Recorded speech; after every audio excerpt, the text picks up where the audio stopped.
আমরা রেচন চ্যাপ্টারটা পড়ছিলাম। তো সেই চ্যাপ্টারে লাস্টে আমরা ডায়ালিসিস এবং আর্টিফিশিয়াল কিডনি সম্পর্কে জানব। আমরা প্রায় এই কথাটা শুনে আসি যে এই লোকটার কিডনি খারাপ হয়ে গেছে। মাঝে মাঝে শুনি যে কিছু কারো কারো একটা কিডনি খারাপ হয়, কারো কারো দুটো কিডনি খারাপ হয়ে যায়। তো এখন কিডনি খারাপ হয়ে যাওয়া মানেটা কি?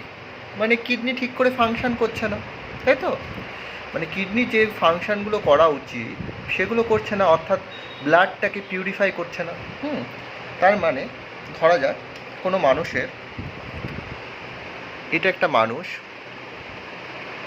যার ধরা যাক কিডনি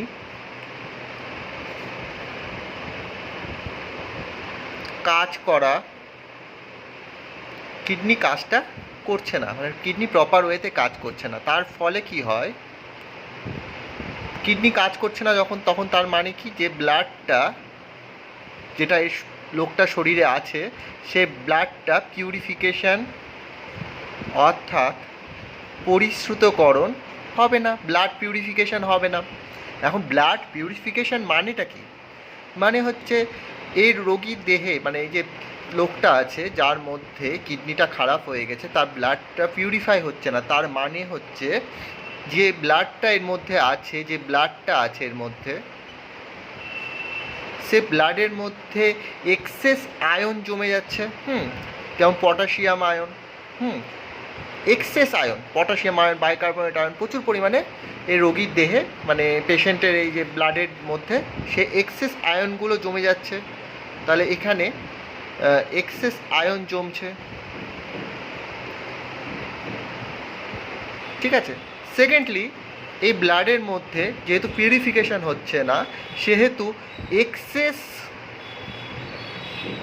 ইউরিয়া জমছে, ইউরিয়াটা তো পিউরিফাই হচ্ছে না, তার ইউরিয়াটা ডিপোজিশন হচ্ছে, অর্থাৎ ইউরিয়া বেশি পরিমাণে জমতে থাকছে ব্লাডের মধ্যে, এক্সেস ইউরিয়া জমছে ব্লাডের মধ্যে। তার ফলে কি হয়, তোরা হয়তো পড়েছিস অলরেডি, যে অত্যাধিক ইউরিয়া যদি ব্লাডের মধ্যে থাকে তবে যে সেই রোগটাকে বলা হয় ইউরেমিয়া, ঠিক আছে। তাহলে যখন একটা কিডনি প্রপার ওয়েতে কাজ করে না, তার ফলে কি হয়, ব্লাডটা ঠিকভাবে পিউরিফিকেশান হয় না। যখনই ব্লাড পিউরিফিকেশান হয় না, তার মানে কি, ব্লাডের মধ্যে কী জমতে থাকে, এক্সেস আয়ন জমতে থাকে। সেকেন্ডলি, এক্সেস ইউরিয়া জমতে থাকে। তার ফলে কি হয়, যে ইউরেমিয়া রোগটা হয়, এবং এর ফলশ্রুতি হিসেবে কি হয়, যে লোকটা আছে তার ডেথ হয়ে যেতে পারে, অর্থাৎ তার মৃত্যু হয়ে যেতে পারে। তো আমাদের কাজ কি হবে, যে এই লোকটাকে বাঁচিয়ে রাখতে হবে। সে বাঁচিয়ে রাখতে গেলে আমাদের কি করতে হবে? আমাদের হাতে দুটো রাস্তা আছে এই লোকটাকে বাঁচিয়ে রাখার জন্য। যেহেতু এর কিডনি খারাপ হয়ে গেছে, ব্লাড পিউরিফিকেশন হচ্ছে না, এক্সেস আয়ন জমে যাচ্ছে রক্তের মধ্যে, এক্সেস ইউরিয়া জমে যাচ্ছে, যেটাকে ইউরেমিয়া রোগ বলছে, তার ফলে মৃত্যু হতে পারে। এই লোকটাকে বাঁচানোর জন্য আমার হাতে দুটো অস্ত্র আছে। 1 নম্বর অস্ত্র হচ্ছে কিডনি ট্রান্সপ্ল্যান্ট, অর্থাৎ প্রতিস্থাপন, কিডনি প্রতিস্থাপন। কিন্তু এই কিডনি ট্রান্সপ্ল্যান্টটা সাধারণ মানুষের পক্ষে খুব কষ্টকর ব্যাপার। কারণ হচ্ছে এইটা হচ্ছে ভীষণ কস্টলি, 1 নম্বর কথা, প্রচুর টাকা লাগে এই কিডনি ট্রান্সপ্ল্যান্ট করতে। সেকেন্ডলি,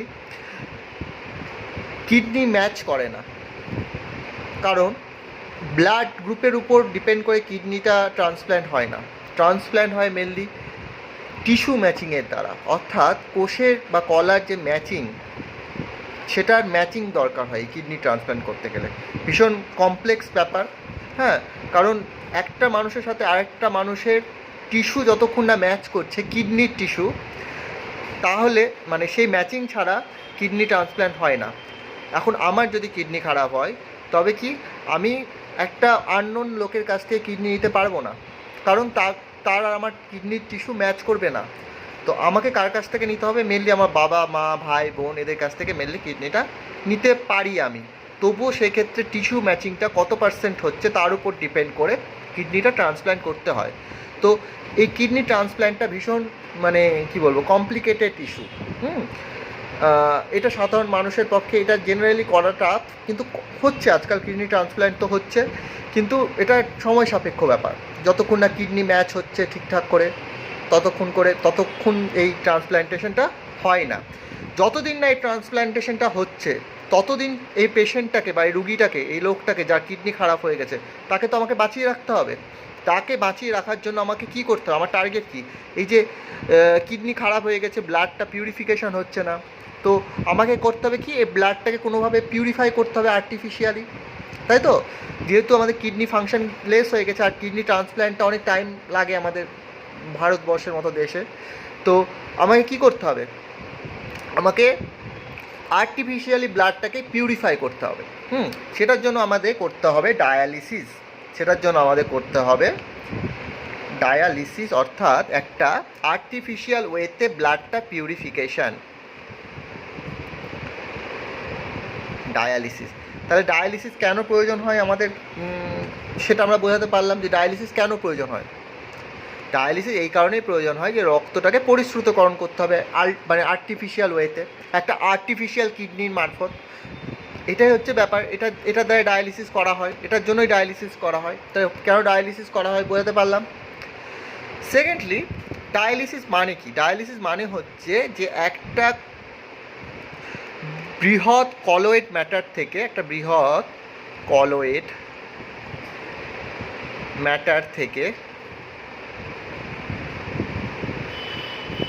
যে ক্ষুদ্র ক্ষুদ্র কণাকে পৃথক করে দেওয়া, যেগুলো আমাদের শরীরের পক্ষে ক্ষতিকর। সে এই যে এটা দেখা যাক রক্ত আছে, এই রক্তের মধ্যে এক্সেস আয়ন, ইউরিয়া এগুলো রয়েছে, সেখান থেকে ইউরিয়া, আয়ন এগুলোকে বের করে দেওয়াটাই মানে যে পদ্ধতির সাহায্যে বের করা হয় সেটাকেই বলা হচ্ছে ডায়ালিসিস। এবং এখানে ডায়ালিসিসটা কী করে করা হয়, একটা পরিস্রাবণ ঝিল্লির মাধ্যমে করা হয়। এখানে একটা পরিস্রাবণ ঝিল্লি ইউজ করে সেই আয়ন আর ম্যাটেরিয়ালস, এক্সেস ইউরিয়াকে ব্লাড থেকে বের করে দেওয়া হয়। এটাকেই বলা হচ্ছে ডায়ালিসিস।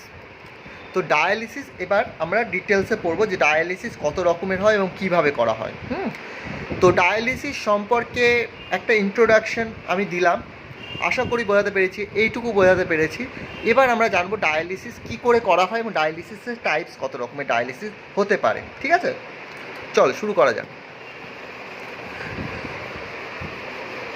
ডায়ালিসিস যাতে কারোর না করা হয়, মানে কিডনি যাতে কারোর খারাপ না হয় সেই আশায় রাখি, কিন্তু যদি বাই চান্স ভগবান না করুক কারো খারাপ হোক, তবে এইভাবেই মানুষটাকে বাঁচিয়ে রাখা যেতে পারে ডায়ালিসিস করার মাধ্যমে। ঠিক আছে, আর তোদের মধ্যে যদি কেউ ডাক্তার হোস তবে তোদের এই বিষয়টা আরও ভেতরে গিয়ে জানবি। আপাতত আমি একটা আউটলাইন আইডিয়া তোদেরকে দিয়ে রাখবো যে ডায়ালিসিস কীভাবে করা হয়।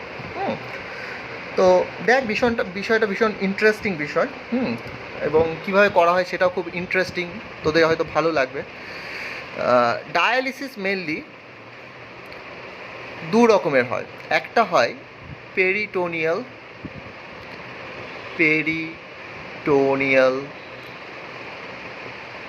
ডায়ালিসিস, আর একটা হয় হিমোডায়ালিসিস।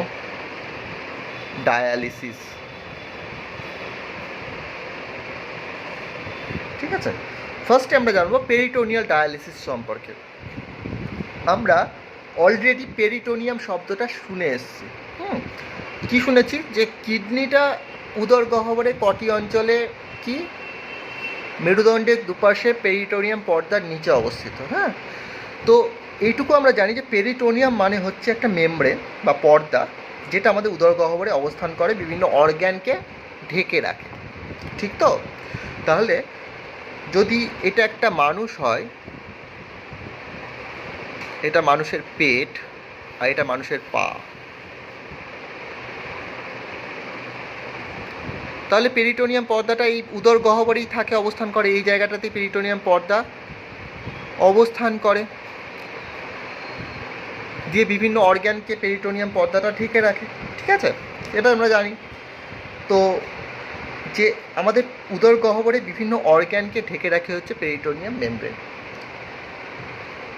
এবার এই পেরিটোনিয়াম মেমব্রেনের মধ্যে একটা ইন্ট্রাপেরিটোনিয়াল ক্যাথিটার প্রবেশ করানো হয়। ক্যাথিটার এটাও তোরা শুনে থাকবি, যখন কোনো একটা বুড়ো মানুষ, বৃদ্ধ মানুষের মেনলি বাথরুমের বা ইউরিনের সমস্যা হয়, অর্থাৎ তার ইউরিন হয় না বা কোনো ইনফেকশন হয়ে থাকে তার ফলে ইউরিন হয় না, তখন তাদের মেনলি সেক্স অর্গ্যানের মধ্যে দিয়ে যেখান দিয়ে মেনলি ইউরিন বের হয়, ইউরিন যেটা দিয়ে পাস হয়, সেই ইউরিনাল অর্গ্যানের মধ্যে কি হয়, একটা পাইপ আর্টিফিশিয়ালি প্রবেশ করানো হয়। সেই পাইপটাকে বলা হয় ক্যাথিটার। সেই পাইপটাকে বলা হয় ক্যাথিটার, মানে একটা লম্বা টিউব। ক্যাথিটার মানে হচ্ছে একটা লম্বা টিউব যেটা আর্টিফিশিয়ালি ইনসার্ট করা হয়। ঠিক তেমনি এখানে পেরিটোনিয়াম মেমব্রেনের ভেতরে একটা আর্টিফিশিয়াল ইন্ট্রাপেরিটোনিয়াল ক্যাথিটার ইনসার্ট করানো হয়। তাহলে একটা ইন্ট্রাপেরিটোনিয়াল ক্যাথিটার ইনসার্ট করা হয় পেরিটোনিয়ামের নিচে। তার ফলে কি হয়, এই যে ক্যাথিটারটা যেটা প্রবেশ করানো হলো ইন্ট্রাপেরিটোনিয়াল ক্যাথিটার, এই ক্যাথিটারের মধ্যে দিয়ে কি ঢোকানো হয়, একটা ডায়ালাইজিং ফ্লুইড ঢোকানো হয়। একটা ডায়ালাইজিং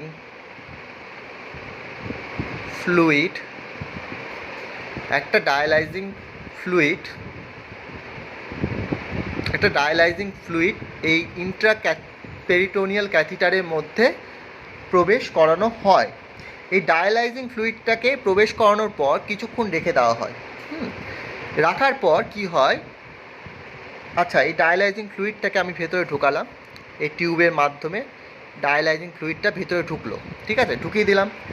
এবার কি হয়, ধরা যাক লোকটার মধ্যে, এইটা ধরা যাক লোকটার পেটটা, উদর গহ্বর, সে পেটের মধ্যে ডায়ালাইজিং ফ্লুইডটা প্রবেশ করানো হলো, দিয়ে কিছুক্ষণ রেখে দেওয়া হলো।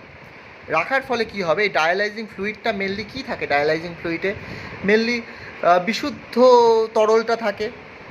হ্যাঁ, এরপরে কি হয় যে এর মধ্যে যে এক্সেস আয়নগুলো থাকে, রক্তের মধ্যে যে দূষিত ম্যাটেরিয়ালসগুলো থাকে, সেই ডায়ালাইজিং ফ্লুইডের মধ্যে চলে আসে, তাই তো।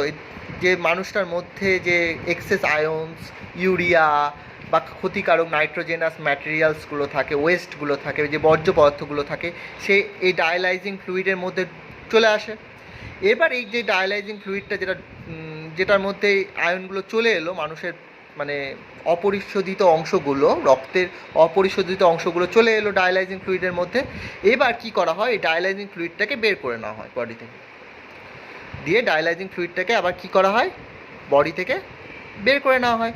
ফলে কি হয়, একটা ওয়েস্ট ম্যাটেরিয়ালগুলো বডি থেকে বেরিয়ে যাচ্ছে, ঠিক আছে। তাহলে সহজ কথা বলতে গেলে পেরিটোনিয়াল ডায়ালিসিসটা খুব ইজি প্রসেস, কমপ্লিকেটেড নয় একদমই, এবং এই প্রসেসটা আমরা বাড়িতে করতে পারি, অ্যাট হোম। কী মেকানিজমে করা হয়, মেনলি আমরা এরকমভাবে ভাবতে পারি যে ধরা যাক একটা পাত্র আছে, সে পাত্রর মধ্যে কি হয়, নোংরা লেগে আছে অনেক, অনেক নোংরা লেগে আছে। এবার আমরা কি করি, পাত্রটাতে জল দিই, বাইরে থেকে একটা পরিশুদ্ধ তরল দিই বা জল দিই। এবার জলটা দেওয়ার পর কিছুক্ষণ রেখে দেওয়ার পর কি হয়, ওই তরলের মধ্যে নোংরাগুলো চলে আসে।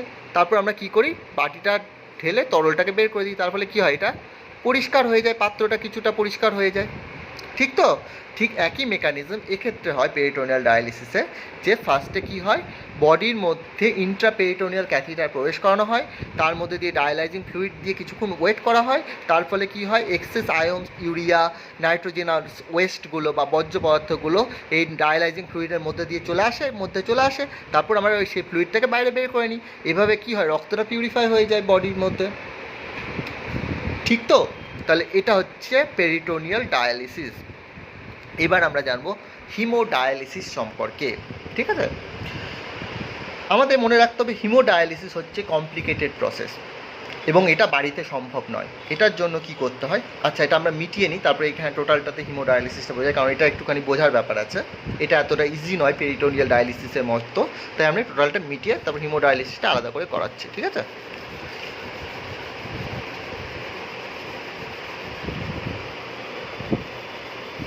আচ্ছা,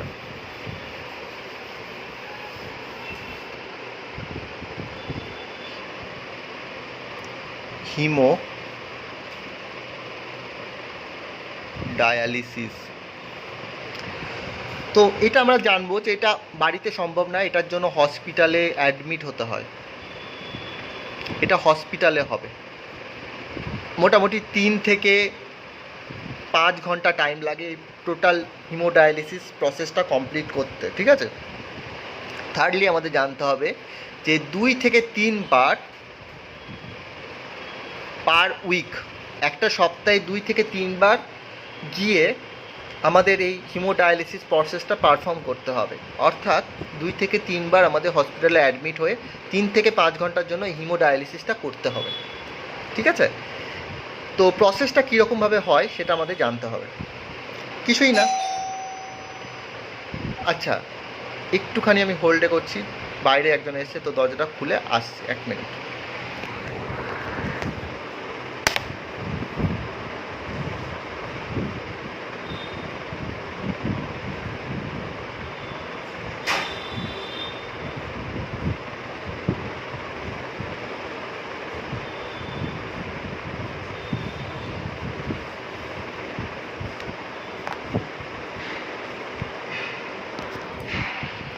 তো আমরা হিমোডায়ালিসিসটা বলছিলাম, তো হিমোডায়ালিসিস বলতে শুরু করেছিলাম যে প্রসেসটা কীভাবে করতে হয়, ঠিক আছে। তো শুরু করা যাক, প্রসেসটা কীভাবে করা হয় হিমোডায়ালিসিসে।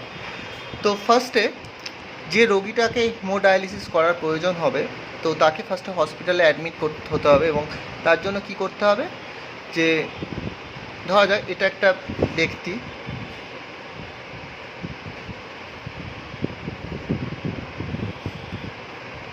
এটা ব্যক্তিটার পা, আর এটা ব্যক্তিটার হাত, ঠিক আছে।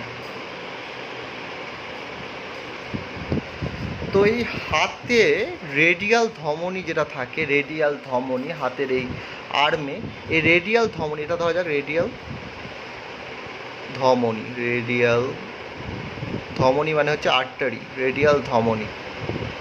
এই রেডিয়াল ধমনীর সাথে একটা পাইপ অ্যাটাচড হয়, তো এই রেডিয়াল ধমনীর সাথে একটা পাইপকে অ্যাটাচ করা হয়।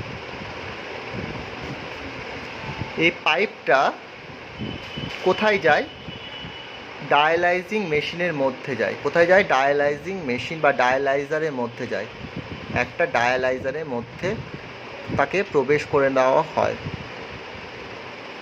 এটা হচ্ছে ডায়ালাইজার, ডায়ালাইজার। তো এই ডায়ালাইজারের মধ্যে এই রেডিয়াল ধমনী থেকে পাইপটাকে বের করে ডায়ালাইজারের মধ্যে ঢুকিয়ে দেওয়া হয়, ঠিক আছে। এবার জিনিসটা কি হয়, এই যে পাইপটা বেরোচ্ছে রেডিয়াল ধমনী থেকে, সেই পাইপটা হচ্ছে একটা সেলোফেন পাইপ, একটা হচ্ছে সেলোফেন নির্মিত পাইপ বা টিউব, সেলোফেন নির্মিত টিউব, ঠিক আছে। এর মধ্যে দিয়ে তাহলে কে পাস হচ্ছে, রেডিয়াল ধমনী থেকে যে রক্তটা, রোগীর দেহ থেকে রক্তটা এখান দিয়ে বেরিয়ে ডায়ালাইজারে আসছে, এবং এই সেলোফেন টিউবটা ডায়ালাইজার মেশিনের মধ্যে কয়েকটা ভাগে ভাগ হয়ে যাচ্ছে, ঠিক আছে। এরকম কয়েকটা ভাগে ভাগ হয়ে যাচ্ছে, তো রক্তটা এখান দিয়ে গিয়ে ডায়ালাইজারের মধ্যে পড়ছে। এবার এই ডায়ালাইজারের মধ্যে কি থাকে, ডায়ালাইজারের মধ্যে, এই ডায়ালাইজারের মধ্যে একটা তরল থাকে, একটা তরল থাকে যার মধ্যে এই যে সেলোফেন পাইপটা নিমজ্জিত থাকে, ঠিক আছে। এবার এই তরলের মধ্যে, তরলটা আসলে কি তরল, তরলটা আসলে হচ্ছে রক্তরস বা প্লাজমা, মেনলি হচ্ছে ব্লাড প্লাজমা। রক্তে প্লাজমা অংশে যেমন যেগুলো থাকে সেগুলো মানে সেম টু সেম এখানে থাকে, হ্যাঁ, মানে রক্তে কি বলবো, রক্তরস। এবার ওই এর মধ্যে কি থাকে, এর মধ্যে মেনলি কি থাকে, সেটা জানার থেকে আগে প্রয়োজন হচ্ছে এর মধ্যে কোনো ইউরিয়া ইউরিক অ্যাসিড থাকে না, অর্থাৎ ক্ষতিকারক যে বর্জ্যগুলো সেগুলো থাকে না, ইউরিয়া ইউরিক অ্যাসিড একটাও থাকে না এই প্লাজমার লিকুইডটার মধ্যে। কারণ এই যার দেহ থেকে ব্লাডটা আসছে সেটা হচ্ছে ইউরেমিক ব্লাড। এই যে ব্লাডটা যেটা ওর মধ্যে পাস করছে সেটা মেনলি ইউরেমিক ব্লাড, অর্থাৎ এই ব্লাডে ইউরিয়ার পরিমাণটা বেশি আছে। তাহলে আমার কাজ কি, আমার টার্গেট হচ্ছে যে ইউরেমিক ব্লাডটা যার মধ্যে ইউরিয়ার পরিমাণ বেশি আছে, এছাড়া বিভিন্ন রকম নাইট্রোজেনাস ওয়েস্ট আছে, ক্ষতিকারক বর্জ্য পদার্থগুলো আছে, সেগুলো আমরা ডায়ালাইজিং ফ্লুইডের মধ্যে সেটাকে আমরা বের করিয়ে নেব। এই যে এখানে যে ডায়ালাইজিং ফ্লুইডটা আছে, এটা আসলে ডায়ালাইজিং ফ্লুইড যার মধ্যে ডায়ালাইজিং এই যে সেলোফেন টিউবটা নিমজ্জিত আছে। আর ডায়ালাইজিং ফ্লুইড মানে হচ্ছে প্লাজমা, যার মধ্যে ইউরিয়া ইউরিক অ্যাসিড থাকে না। তাহলে এর মধ্যে কি থাকে, এর মধ্যে মেনলি গ্লুকোজ থাকে, ঠিক আছে, ক্যালসিয়াম আয়ন বেশি করে থাকে, গ্লুকোজ ক্যালসিয়াম আয়ন বেশি পরিমাণে থাকবে। এছাড়া অল্প পরিমাণে আমরা এর মধ্যে সোডিয়াম আয়ন পাবো, অল্প পরিমাণে পটাশিয়াম আয়ন পাবো, এগুলো খুব অল্প পরিমাণে থাকে। কিন্তু গ্লুকোজ, ক্যালসিয়াম আয়ন, বাইকার্বনেট, এগুলো বেশি করে থাকবে এই প্লাজমার মধ্যে, এগুলো বেশি করে আছে। এবার ধরা যাক এটাতে ইউরিয়া নেই, আমরা জানি প্লাজমাতে ইউরিয়া ইউরিক অ্যাসিড কোনোটাই থাকে না। আর এই রক্তের মধ্যে কে আছে, বেশি পরিমাণে ইউরিয়া আছে। এই যে সেলোফেন নির্মিত যে টিউবটা আছে তার মধ্যে ইউরিয়া আছে, ঠিক আছে। তার আগে বলে নিই যে এখানে একটা জিনিস থাকে, এখানে এই যে রক্তটা আসছে, এবার তোদের মনে প্রশ্ন আসতেই পারে যে এই যে আমাদের ধমনী আর শিরার মধ্যে দিয়ে যখন রক্ত যায় তখন তো তঞ্চিত হয় না, কারণ সেখানে হেপারিন থাকে, তঞ্চক রোধক। কিন্তু এখানে যে টিউব দিয়ে রক্তটা যাচ্ছে এখানে তো জমে যেতে পারে। এই টিউবের মধ্যে দিয়ে সেলোফেন নির্মিত টিউবের মধ্যে দিয়ে যে রক্তটা যাচ্ছে সেটাতে তো হেপারিন নেই, তাহলে যে রক্তটা যাচ্ছে সেটা তো জমাট বেঁধে যাবে, পাস হবে না তো। তার জন্য কি করতে হবে, এখানে হেপারিনকে আর্টিফিশিয়ালি ইনসার্ট করাতে হবে ইঞ্জেকশনের সাহায্যে। এখানে হেপারিন ইনসার্ট করাতে হবে। হেপারিন কি, তঞ্চক রোধক পদার্থ। তাহলে এই যে দেখা যাক, এবার শুরু করে, এবার প্রথম থেকে আগে বলছি। রোগীর রেডিয়াল ধমনির মারফত সেলোফেন নির্মিত টিউবটা, এবার এখানে এসে হেপারিন মিশলো, এবার রক্তটা যাচ্ছে। রক্তটা কী রকমের রক্ত, মেনলি ইউরেমিক ব্লাড, যেখানে ইউরিয়ার পরিমাণ বেশি আছে, নাইট্রোজেনাস ওয়েস্ট বেশি আছে। এবার কী হয়, সেলোফেন নির্মিত টিউবের মধ্যে দিয়ে গিয়ে কী হয়, সেলোফেন নির্মিত টিউবটা ডায়ালাইজার মেশিনের মধ্যে ঢোকানো হয়। এবার ডায়ালাইজার মেশিনের মধ্যে কী আছে, প্লাজমা আছে, মেনলি ডায়ালাইজিং ফ্লুইড আছে, যেটা অ্যাক্টস অ্যাজ এ প্লাজমা, মানে ব্লাড প্লাজমার মতো বিহেভ করে। এবং ওই ব্লাড প্লাজমাতে যেরকম মানে ইউরিয়া ইউরিক অ্যাসিড এটাতে থাকে না, মানে ডায়ালাইজিং ফ্লুইডের মধ্যে ইউরিয়া ইউরিক অ্যাসিড একদমই থাকে না। কি থাকে, গ্লুকোজ থাকে বেশি, ক্যালসিয়াম আয়ন বেশি থাকে, বাইকার্বনেট বেশি থাকে, সোডিয়াম পটাশিয়াম অল্প অল্প করে থাকে, কিন্তু এখানে কোনো ইউরিয়া ইউরিক অ্যাসিড থাকে না। তার ফলে কি হয়, এই সেলোফেন নির্মিত টিউবটার ভেতরে যার মধ্যে ইউরিয়ার কনসেন্ট্রেশন বা ঘনত্বটা বেশি, তাহলে কি হয় যে ইউরিয়াটা এখান থেকে বাইরে চলে আসে। যেহেতু বেশি থেকে কমের দিকে ইউরিয়াটার চলনটা বেশি থেকে কমের দিকে যায়, ঠিক তো। তাহলে কি হয়, টিউব থেকে বেরিয়ে ইউরিয়া, নাইট্রোজেনাস ওয়েস্ট, বিভিন্ন টাইপের ক্ষতিকারক পদার্থগুলো সব ডায়ালাইজিং ফ্লুইডের মধ্যে চলে আসে। তার ফলে কি হয়, এই রক্তটা যেটা এটার মধ্যে দিয়ে যাচ্ছিল, পাস করছিল, সেটা এখানে এসে ওয়েস্ট ম্যাটেরিয়ালগুলোকে ফ্রি করে দিল। দিয়ে কি হয়, সেলোফেন টিউবটা একটা পরিশ্রুত পাত্রের মধ্যে রক্তটা চলে আসে, এটা হচ্ছে পরিশ্রুত রক্ত। এখানে সমস্ত ওয়েস্ট ম্যাটেরিয়ালকে বের করে দিয়ে রক্তটা একটা পরিশ্রুত চেম্বারে চলে আসে, একটা চেম্বারের মধ্যে চলে আসে। এবার এই চেম্বার থেকে আবার টিউবের মাধ্যমে রোগীর শরীরে প্রবেশ করিয়ে নেওয়া হচ্ছে রক্তটাকে। তাই সহজ কথায় বলতে গেলে রক্তটা যেটা ইউরেমিক ব্লাড আসছে, এখানে হেপারিন মিশছে, এসে সেলোফেন নির্মিত টিউবটা যে ডায়ালাইজিং ফ্লুইডের মধ্যে নিমজ্জমন থাকছে, তার মধ্যে ইউরিয়া ইউরিক অ্যাসিড থাকে না। তার ফলে এখানে ইউরিয়া যে কনসেন্ট্রেশনটা সেলোফেন টিউবের মধ্যে বেশি থাকে, তার ফলে কী হয়, বেশি থেকে কমের দিকে ইউরিয়াটা পাস করে যাচ্ছে। এছাড়া এক্সেস আয়নগুলো যেখানে এখানে ঘনত্ব বেশি এখানে কম থাকে, সেটার জন্য এখানে চলে আসে। তার ফলে কী হয়, রক্তটা পিউরিফাই হয়ে একটা চেম্বারে আসে। এবার পিউরিফাইড ব্লাডটা একটা টিউবের মধ্যে দিয়ে আবার আমরা ব্যক্তিটার দেহে ট্রান্সফিউজ করে দিতে পারি, ঠিক আছে। তো এইভাবেই প্রসেসটা চলতে থাকে, ঠিক আছে। এবার তোদের নিটের পরীক্ষাতে বা মেডিকেল পরীক্ষাতে এর ভেতর থেকে অনেক প্রশ্ন আসতে পারে, যে কিডনি তো এর ফাংশন করছে না, তো আমরা কি করছি, ডায়ালাইজার মেশিন, যেটাকে আর্টিফিশিয়াল কিডনি বলে। তো এই ডায়ালাইজার মেশিনটাকেই বলা হচ্ছে আর্টিফিশিয়াল কিডনি, যেটার মধ্যে আমরা ডায়ালাইজিং ফ্লুইড নিয়ে আর্টিফিশিয়ালি ব্লাডটাকে পিউরিফাই করছি। কিন্তু প্রশ্ন হচ্ছে, তাহলে কি কিডনি না থাকলেও চলে মানুষের? তো এটাই তো বোঝাচ্ছে না যে কিডনির সেম কাজটা ডায়ালাইজার মেশিনটা করছে, অর্থাৎ আর্টিফিশিয়াল কিডনি করছে। তাহলে আমাদের কি কিডনির প্রয়োজন নেই? তাহলে একটা মানুষ কিডনি ছাড়াই বেঁচে যেতে পারে ডায়ালাইজার মেশিনের সাহায্যে? কিছু কমপ্লিকেশন কি আসে না তার জীবনে? আসে, অবশ্যই আসে। তার কারণ হচ্ছে, কিডনি শুধু ব্লাড পিউরিফাই করে এমন তো নয়, কিডনি থেকে বিভিন্ন হরমোন খোরানো হয়। যেমন তোরা জেনে এসছিস যে এরিথ্রোজেনিন হরমোন বা এরিথ্রোপোয়েটিন হরমোন কি করে স্টেম সেল থেকে ব্লাড মানে আরবিসিকে উৎপাদনে সাহায্য করে। আমরা জেনে এসেছি যে কিডনি থেকে এরিথ্রোজেনিন বা এরিথ্রোপোয়েটিন হরমোন ক্ষরণ হয়। হ্যাঁ, তো কী কী কমপ্লিকেশন আসতে পারে সেটা আমরা একটু জেনে নিই। কমপ্লিকেশন, এই যে ব্লাড ট্রান্সফিউশন যেটা হচ্ছে, ব্লাড পিউরিফিকেশনটা আর্টিফিশিয়াল কিডনি দ্বারা বা ডায়ালাইজার মেশিনের সাহায্যে, তো তাতে কমপ্লিকেশন কী কী আসতে পারে?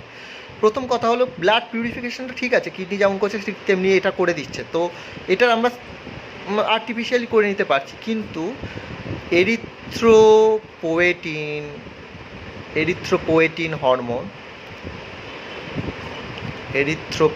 হরমোন ডায়ালাইজার মেশিন কি ক্ষরণ করছে? না, এটা একমাত্র কিডনি থেকেই ক্ষরিত হয়।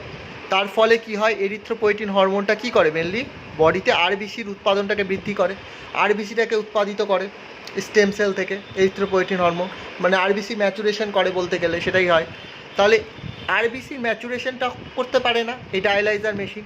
তার ফলে কি হতে পারে, পেশেন্টটা ডায়ালাইজার মেশিন ইউজ করার পরে মেনলি কী হয়, যেহেতু এরিথ্রোপোয়েটিন হরমোন পাচ্ছে না লোকটা, যেহেতু কিডনি খারাপ আছে, এরিথ্রোপোয়েটিন হরমোনটা বেরোচ্ছে না। হ্যাঁ, তার ফলে কি হয়, লোকটার দেহে আরবিসি পরিমাণটা কমতে থাকে। তার ফলে কি হয়, সে অ্যানিমিয়া রোগে আক্রান্ত হতে পারে। অ্যানিমিয়া হতে পারে, অর্থাৎ রক্তাল্পতা হতে পারে। এছাড়া মনে রাখতে হবে যে আমাদের নেফ্রনে যে পিসিটি পার্টটা থাকে, প্রক্সিমাল কনভলিউটেড টিবিউস নেফ্রনে, সেখান থেকে একটা হরমোন ক্ষরিত হয়, তার নাম হচ্ছে ক্যালসিট্রায়ল। ঠিক আছে, এগুলো সব তোদের মেডিকেলের জন্য আছে। হ্যাঁ, এগুলো তোদের সিলেবাসে নেই, এই জিনিস সিলেবাসে নেই, ভেতরে এত ব্যাপারটা সিলেবাস ইনক্লুডেড না, এটা মেডিকেলের জন্য। যে পিসিটি থেকে যে ক্যালসিট্রায়ল ক্ষরিত হয় নেফ্রনে, তাহলে কিডনি খারাপ, তাহলে ক্যালসিট্রায়লটাও ক্ষরিত হবে না, ঠিক তো?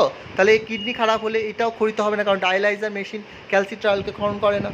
তার ফলে কি হয়, এই ক্যালসিট্রায়লটা কিসে হেল্প করে, মেনলি বোনের মধ্যে ক্যালসিয়াম আয়নকে অ্যাবজর্ব করতে সুবিধা হয়, অর্থাৎ হাড়ের মধ্যে ক্যালসিয়াম আয়নকে অ্যাবজর্ব করায় এই ক্যালসিট্রায়লটা।